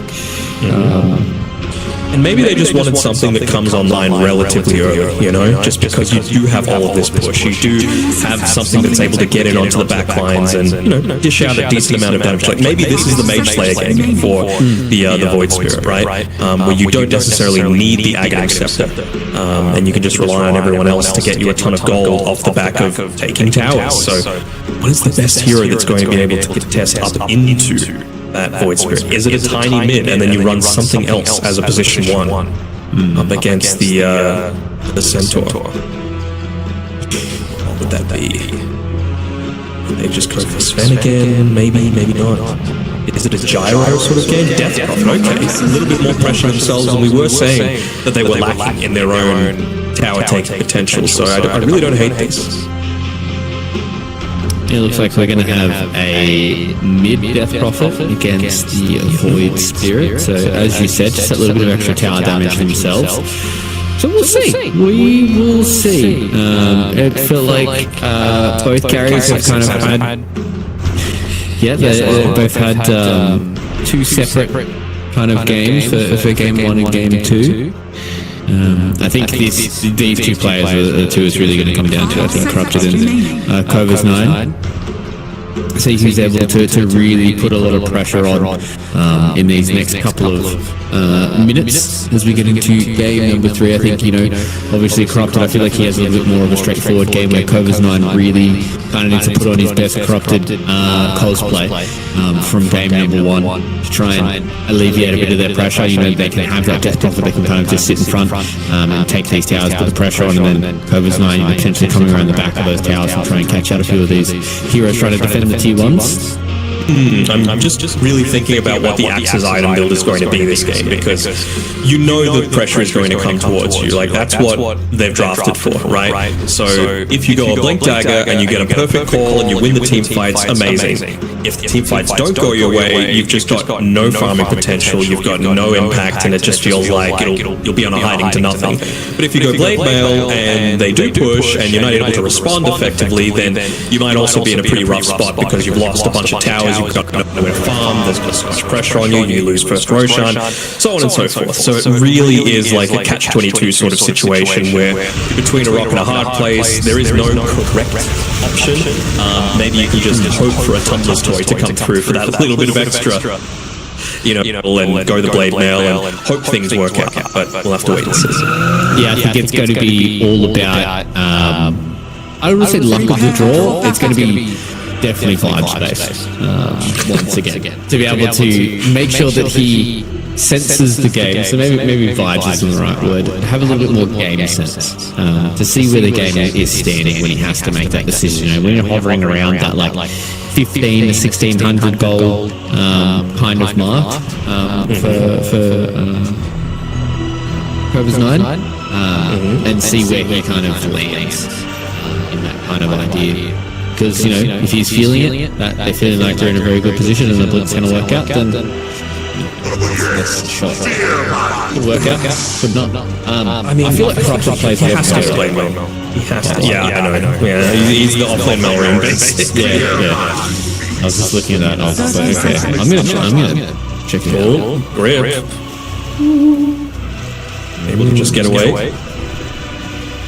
But they should know that if he was able to get away, it's probably because he had vision. So no one dropping a sentry at this point. Maybe slightly mistaken. Checking if they've had any camps blocked up, and I suppose just saying that Cobus 9 is going to be left solo for the majority of this time, so they want to make sure that he's got those neutral camps to be able to play around. Ooh, okay, nice little sprout there from BB. Be able to keep eyesight at least more fine for now. So, I'm really just trying to picture in my mind, like, when is XS Vampire going to be making a lot of these moves? Oh, hold on, they've still got Grip up here. Are they going to get a brief glimpse of him? No, he's still inside the fog of war. Are they going to be able to get a quick yank off? Looks like Vampire. No, he's got a lot of branches. I'm going to try here on XX Vampire. They come in with the shackles as well and the chicken fingers. We're going to try and get the first blood and Korea. So that's a big snipe that comes in there from Korea. For sure. Talk about the importance of having these boots of speed as well on your Shadow Shine. It just means that ganks like that are so much more impactful, and especially when you've got this chicken fingers, 15-second cooldown, so occasionally you want to be able to just run in, get a right click off, back off. The shackles, I know it's had it for a while, but the heal component that it has as well feels really nice when you're just looking to try and contest and trade against someone like a Jakiro that doesn't even need to spend mana to trade with you. He's just going to be using that liquid fire as much as possible. Yeah, no, still gets the kill off. Just enables you to do quite a lot of work. I hate that Jakiro is like by far the best D-Water in the game, just because you've got double tap. What am I supposed to do? You can't outskill, and this is on Ozping as well when I'm playing. So it's like, it's already hard enough. Yeah, so I'm just checking Corrupted. He has almost 50,000 matches. Seems about right. Speaking of Corrupted, might be in a little bit of danger. Gets hit by the dual breath and the blood grenade and a bunch of spells. A lot more drama. Little start here is another kill. Yeah, it was just BB just coming back in from the fountain. Just gets directly on top of XX Vampire. There's not much that he can do. So when he kills across and hits both of these two teams, so that's a hot start for both of our Eastern European teams to stay alive in the qualifiers and not go down into the lower bracket. Very important. It's a full double elimination bracket. Unfortunately, for Mr. Corrupted again, he is taking an absolute licking. We'll walk away. Same as well, double elimination bracket for all these teams. Best of 3, best of 5 in the grand final. Only one spot to the road to the international, because there is already such a large representation of Eastern European teams. Over the next couple of days, Mr. Danog, you and I, the Australians, and then the British. Yeah, I wanted to say something, but I didn't want to offend them. That's right. They're pretty good. They're not going to get offended by that. Although Gareth does get offended by being called British. Maybe he shouldn't have been British. That's true. Ooh, okay, the double. There with the sprout. Cobus 9 is just trying to chase him down. So he's buying a lot of time here for us, which is pretty big. We get the Berserkers. Cool! Okay. Maybe the Sadi was going to Hadouken there, but it's not too bad though. Again, like Isolate just gets a bunch of this farm for himself. I mean, just look at his net worth, right? He's 500 net worth ahead, and it's just going to continue to grow, getting a bunch of denies off as well. Oh, excuse me. I do find that I've been thinking about me. Difference paused. Eyesight unpaused. XX Vampire says good call, good call. Now Young G again is continuing to delay a smackdown in this middle lane. Rip. This vampire doesn't get the extra auto. Extra vampire. No. You hate to see it, man. You really do. Yeah, I agree with freaking Nature's Prophet Hero. Just is so good at everything. And it's just going to get PTSD from his pubs. He's just seeing flashbacks. This isn't even just a recent thing. It's been busted for way too long. Just going to get stuck in there with him. Rips here as well. Alright. You have some choices to make with Nature's Prophet, and unfortunately, if you choose the wrong trail, you die. Maybe even better at ganking in the not too distant future, almost put up that round of shadows for himself. Getting next to that bounty room, I'm sure he's talking a difference right now, but not have the time to be able to walk back into the jungle to be able to pick it up, even though he is taking a bit of a beating, like we've been saying against Young G. It really has felt like Young G is really just kind of put one over the top of Difference. I do feel like even in that previous game where Difference had that final pick, it felt like that Young G was doing a very good job on Void Spirit.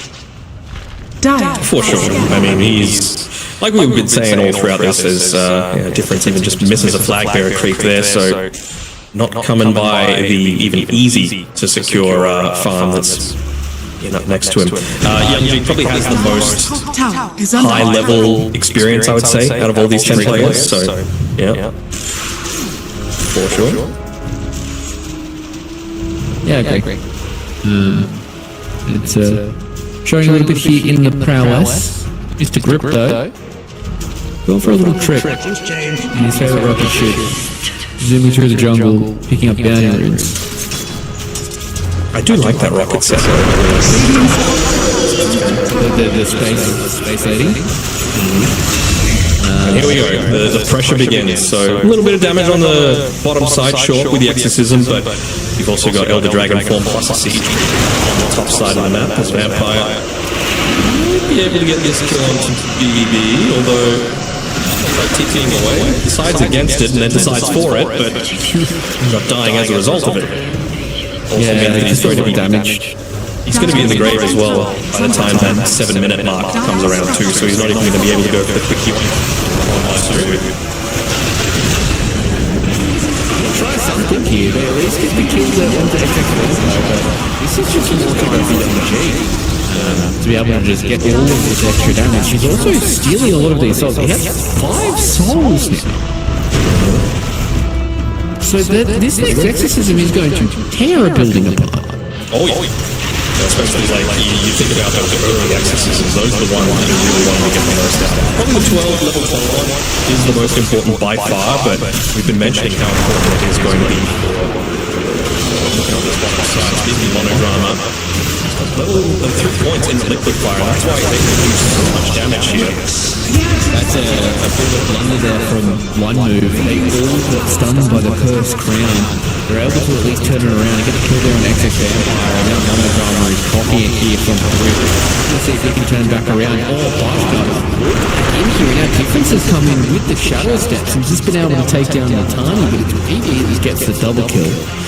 So that was might be recommitted for that. I mean, even if he was able to take down the Shadow Shaman a bit more, still had the foul play available, so been able to avoid that lethal damage, and just maybe some of the nerves really getting to Nemiga at this point. You know, a little bit of the inexperience perhaps showing. Yeah. And especially, in these road to the international closed qualifiers, they've had a couple of series wins, and you're already starting to knock on the door, especially for these teams that are in the lot of aggressive wins. Both these two teams in one back in here onto Jakiro, TP into death. That is another kill going away. One move, and I can just see Matt with his Vietnam flashbacks just staring at this thing, terrorizing Nemiga right now. Just thinking back to that pub at 2 a.m. a couple of days ago. Anyways, I think if Young G can turn the tides of the battle here, I'm going to go up onto the high ground. No way of stopping this. With the Hex into the chicken fingers. Into the ancient knives. Official. Oh, doesn't get it right. Sometimes foul play doesn't work in your favour. But it's fun to watch. Very frustrating to play against. Yeah. I mean, the important thing for me is the tower situation, right? Like I guess it's not that important to take away the enemy off-lane tower, considering you don't exactly have the greatest stack takers on the one-move side. If it was the story for Amiga losing that one, for sure it would be important, because you see exactly where Corvus 9 is right now. Still doesn't have the blade mail, in fact, nowhere even close to it, despite being third on net worth, but I suppose it's only nearly 10 minutes in, so not the worst sort of situation to be in. But it's going to be very important for them to defend this tier 1 tower up top, where previously it might not have that same level of priority. Are scanning. Speaking of priorities, they're looking to try and put a lot of emphasis towards this middle lane and eyesight. And it's just innate this murder rotation. It's really just been able to be on the aggressive. He already has that mage slayer completed. He is able to sidestep at least into this core. So again, one move, just being able to move around the map with all these aggressive heroes, and it seems like this is where their bread and butter is, Matt. Being honest, looking at a lot of these players, really does feel like that eyesight needs to have these very active kind of calls, and they just want to have heroes that can just move around the map, do some things, get stuff done. Fake towers, fake fights. It's pretty clear that he's not playing for like the uber late game, right? Like this isn't the build that you go for if you go for uber late game. He's got just lots of value, right? Mage Slayer, insane value for the cost. He's got a simple orbit blight, great. He's going into the Blink Dagger next, because that's not really the role that you're playing this game, to be this hyper damage dealer. You're just initiating the team fights, you're not dying yourself, you're nullifying a lot of the damage that they've got coming the other way, and you've still got the Corrosive Dragon to be dealing a decent amount of damage into these towers, and that's where you're going to get a lot of your network. So I think in an ideal world, for one move, this game ends in 30 minutes. For Amiga, they want to try and drag it out for as long as possible. Enable this Dark Willow to start scaling. Enable level 3 Exorcism to come through. Enable a tiny beard like his level 20, which is another one of his big power spikes. Right now, you have to say that one move, they're getting situations that they want happening, just because it's so much harder for an Amiga to make the pushes happen. A little bit slow on the chicken fingers. Mr. Grip. Don't get the extra connection there. He's got his Mass Serpent Ward available though, so could you choose to just drop it on that mid tower if they were wanting to? Also hanging around by the bottom power room, which is not there, and it's denied by the Treant. Just another useful thing that Nature's Prophet has at his disposal, and there we go. Mass Serpent Ward's being dropped down. Could fortify, and they will. But it's still something pretty valuable, considering they've already lost one tower, so they could just choose to perhaps put their attention towards finish off taking this mid lane and then just move somewhere else, move down bottom to try and take out that tower. So again, just a lot of this early movement coming in here for BB. They're trying to take it out. Down the axe. Yes, the blade now gets popped, and unfortunately for him, it is a very early spirit vessel coming in from BB, and that is just too much damage to deal with. Yep, straight into the tower as well. Again, like, what are you supposed to do to stop this? Minus armor from the Elder Dragonfall, minus armor from the Blightstone, no good for fortification. They're probably going to back off just to be able to wait for that next Elder Dragonfall to be available. Got the Blink Dagger now as well, so it's just a matter of, 1 minute, then it's time to go again. Would be really nice if they can look to try and do it around the 14-minute Wisdom Rune as well, considering that's already where they kind of want to be playing, you know, on the enemy side of the map, being aggressive, pushing into them as much as possible. Yeah. Trying to be on that front foot. We'll see. It's a hot early start here for one move. They are in the driver's seat to try and secure this series here. Just for a little bit of a context, ladies and gentlemen, the winner of this will go forward into the upper bracket semi-finals, which means they are simply 2 series victories away from sitting in a grand final, playing for their spot to the road to the international. Here we go, this is that 14-minute timing that I was talking about.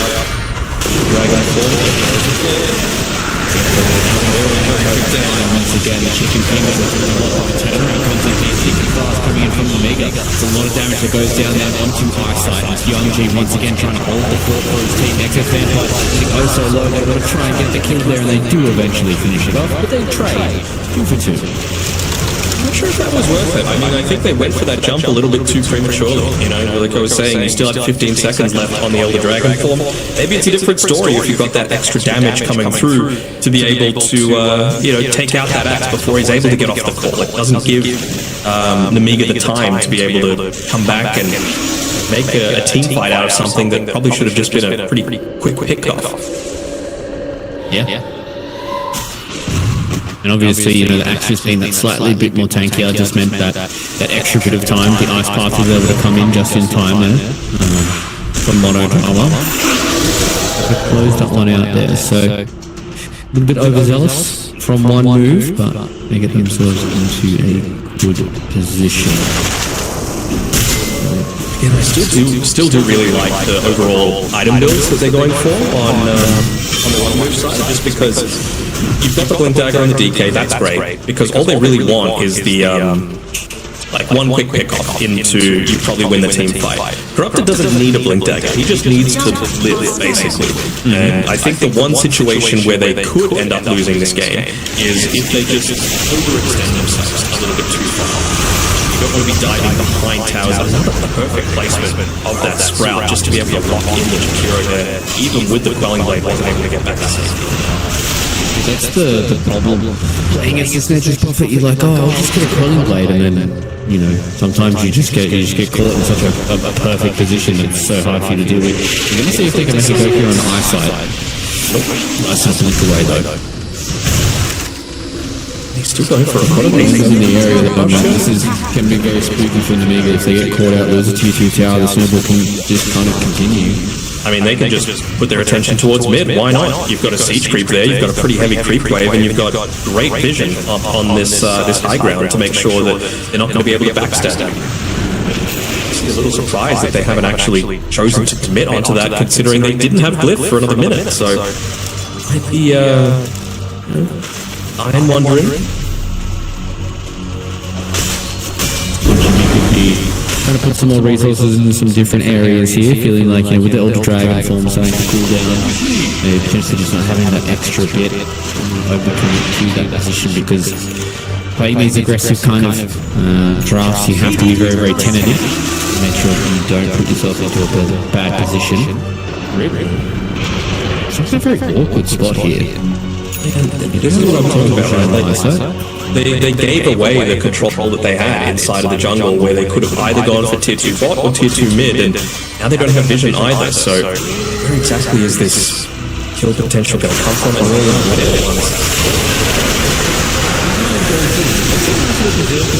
There's that 2 there with the terrorize, that's XF Vampire, so that was a quick and clean kill. Eyesight will pop the dragon form though. He'll be able to get away, but is he? Got Blink Dagger on it. He's stuck around. Okay. That felt like it was frame perfect, because I swear I saw him get called and then he slipped away. Again, multi-plane like C server could never be me.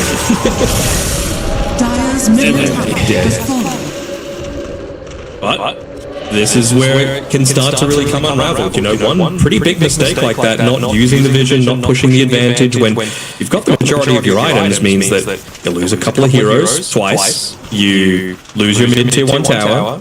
It's a pretty big deal. And honestly, Young G, he's going to hit a big power spike once he gets this BKB and his level 15, because he's going to go the Crypt Swarm cooldown talent, just because he's playing as this Death Prophet with Aghanim Scepter already picked up. He's just going to be spamming, and being pretty damn tanky.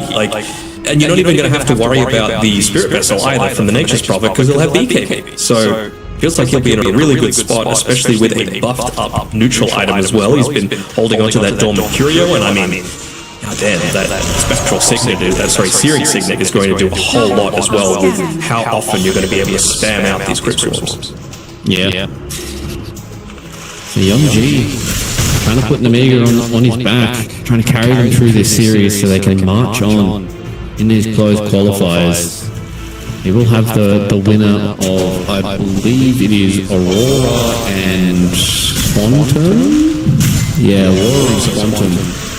So, I mean, if you want to get all the way to the International, even just getting to the road to the International, so this is going to get through first. That's happening once again. Nine just being out maneuvered by the side of one move.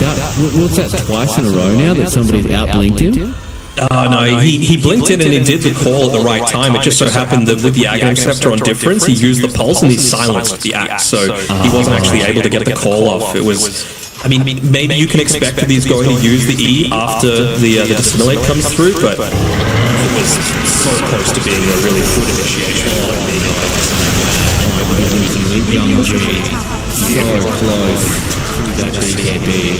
How quickly it can all start to unravel now. And they're going to pop the glyph, and they will at least get it refreshed once this ends up ticking out, but they can still just whack into this tier 2 tower. Too much luck. I mean, Tiny, for all intents and purposes, basically has nothing. Like, he's got a Shadow Blade coming out to him now, his first real big... I'm not sure why he's going there. That is a big blink away there from the grip, and they've been able to find take that Vampire, and they're able to take that Focus 9 as well. And as you said, very quickly, this is starting to unravel. This is a toilet paper roll rolling down the hill. Which is not looking fun if you are the side of Omega, because you're at the point now where it's been, as you said, multiple engagements now that have not worked out. Basically, at this point, your Tiny's got a Shadow Blade like an Echo Saber. Is he killing anyone? No. That's for damn sure. No, I don't think so. I mean, he might try, but not eyesight, and walking up onto this high ground, I guess they feel like they've got... Oh, he's even going to blink away. Did that Shadow Blade just run out? I think it might have. I don't know. Doesn't have any protection.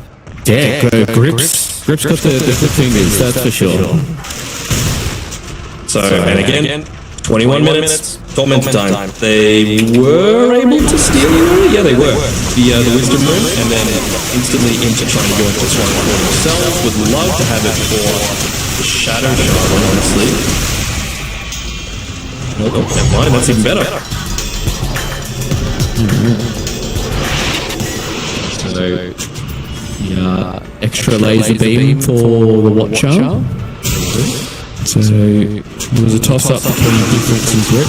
Unfortunately for Grip, Difference is the winner. So big beat up now for Young G. It's important, but it still needs that level 15 in my opinion. Like, it's enough, especially with the Ray stream. Oh, BB.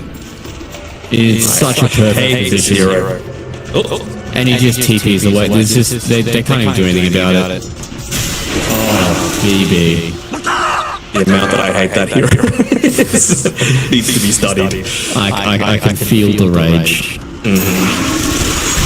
He didn't even TP that far away. Like, he's already back with the rest of the team. He wants to try and re-engage with a smoke, but they've got ready on Grip. Has the potential to go an Aether Lens straight after the Blink Dagger as well on Grip. I wonder if they might.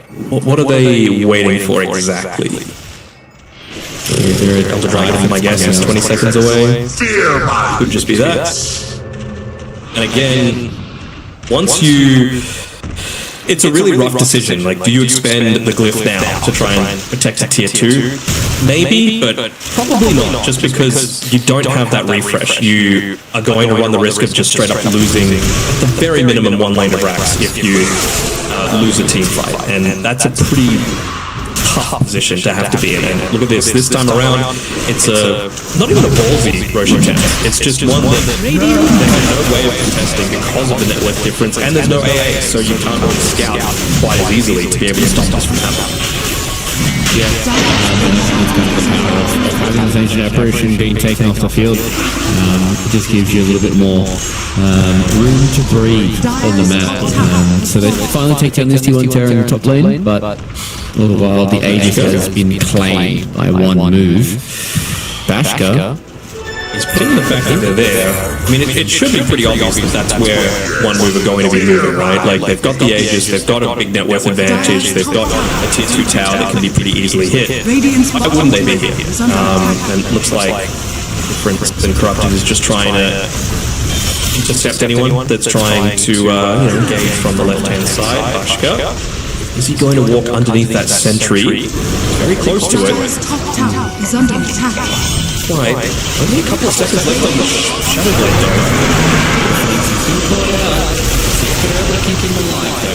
Especially with the punt that go back in top of massive system. Catches it 3 members and they just get off this already. The amplified damage is also strong young G. With that BKB doesn't really get much out of it. The Exorcism is running, but he's running away. And now Grip, getting this tier 2 tower, has better access Vampire that's going to get on top of the Dark Lord. Monodrama, unfortunately, is going to clock the clicks from eyesight. And I've seen plenty of games of Dota 2. I've cast plenty of games of Dota 2. This one is looking done. Yeah, it's in Gauntlet territory for sure. I mean, they make a pretty good initiation, honestly, onto the Void Spirit, but with how tanky he is, with the Crimson Guard plus the pipe, just they keep him alive long enough that the turnaround can happen. Even the Sprout, the heal coming through from BB3, it's pretty deadly, this Nature's Prophet hero, and I never want to see it in these qualifiers again. Like, first ban, the other teams had it right. Yeah, it definitely did feel like Nature's Prophet should have been on the hit list. But I mean, this is how best of threes go, right? Especially when it comes to first pick priority. You develop this mini meta, and I think the mini meta definitely was Ancient Apparition.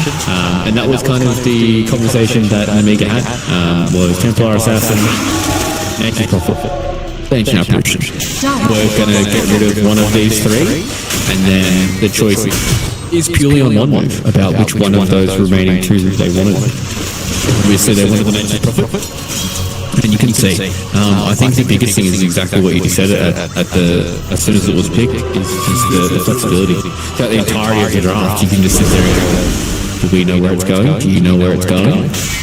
And it's never a bad Nature's Prophet game as well. Yep. The other thing, right? Like, you can always make it work somehow. Now it's just backs against the wall here for Amiga. Can blow this one out pretty easily, in my opinion. Still a whole 2 minutes left on the Aegis, so they just put eyesight on the front lines, 15 seconds on the circuit wards. Just coming Corrupted here on the top side, making sure that he tanks up a bunch of these tower hits, keeping the siege creep alive, just to make it that much easier for them. And it's just going to be slow death coming through. It's a pretty fast one, as Bashka's just trying to get any sort of path for himself, and need to get something to make it look like.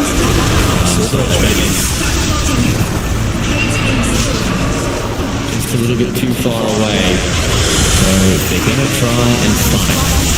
The Elder Dragon form is 3/4 of the way through here, so now it's time for them to try and go in and have a crack. Comes in there from Cobras 9, seeing how much damage he can do, gets on top of the Nature's Prophet, but it's just not enough. They've got no damage left here, but the Tiny has to go back into the base, and unfortunately it's young G against the world when he loses his life 4 or multiple times his game. Cobras 9 goes down, and if I'm a betting man, I'm calling the G to be dropped in just a moment. They're going to do the buybacks, they're going to try and have a final stand here inside their own base. Amiga looks like they're getting sent down to the lower bracket here by one move. Who are moving their way through this base. The top and the middle racks are all gone. Now they're going to go in towards the bottom side. And 30 seconds left until you have hands back up. Maybe you can have one more fight before this game is over. I don't think so. They're just going to push this way too quickly. Jakiro going down once again, and no buyback left for him. Should be mega creeps in about 10 seconds. As the power of tempo is way too strong. We were talking about that 30-minute timer that they're looking to try and play around. They've pretty much hit it exactly. This is exactly what they were hoping for. This is not a super late game Dragon Knight, but with how dominant they've been, with Aegis just expiring, he's still got a BKB. He's queuing into a nullifier, but he ain't gonna need it. This is just clinical Dota that I'm surprised Namiga let happen. Middle tower. very, very clinical from one move, and I think that's a big positive for them moving forward in this upper bracket, because that's kind of the operative word, what they need to be, clinical. If they're trying to make their way through this Eastern European close qualifier, because they have some big dogs that they need to fight. So they're going to leave the face. Maybe the fake back here. They've smoked up. They've definitely got all the tools available to them. If there's any time to smoke, it's now. You've got to give Provis a way to be able to find an initiation. You can't just wait for him to jump you every single time. On different. See if they can try and bait out a few more of these spells, and they definitely have. So, playing with their food is one move. And the Dragon Knight is hitting creeps. So, BB, appreciate the tip. Hopefully, the character to come in a fight. They have just brought in for this fight, seeing what they can do. Versus Corrupted playing shenanigans. I mean, he's in no danger for Yeah, they're not killing him. HP. No. Four-man shield as well, on top of everything.